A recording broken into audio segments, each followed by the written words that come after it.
Hey, PLN, July 31, 2025. It's the end of July, halfway through my summer.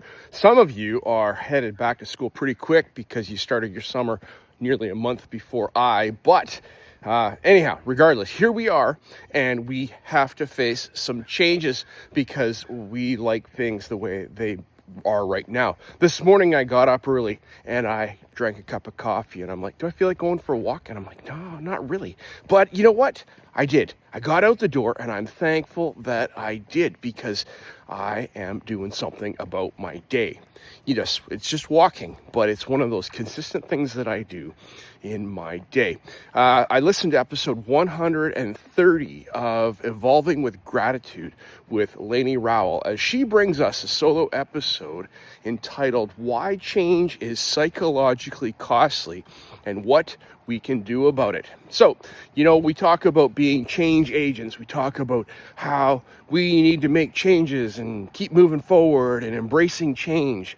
Yeah, but you know what? I wrote an article in our Teachers Association newsletter about a year ago talking about how change is hard as I was changing from Microsoft to Google and how I felt about that, and so thank you, Lainey, for your thoughts as you present to us 3 reasons why change is hard and costly to us psychologically, 3 things that we can do about it, and then some ideas for a plan for moving forward as we can get through that.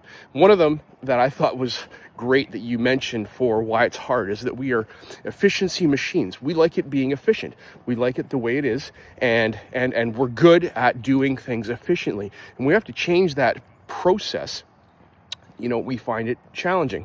I see this with my podcasting as I'm recording and how I do my recording. And then when the technology changes slightly and I have to adapt to that, it throws me for a bit. There's that one. There's another one where you talk about, it's not about laziness, but about something else. Okay, you got to go listen to this episode because Lainey explains it so much better than I, and I appreciate, Lainey, what you're doing. I'm going to go take a read of the article, probably do the Gretchen Rubin tendencies test to see what kind of person it says that I am, maybe. All right, happy day. Talk to you. Bye.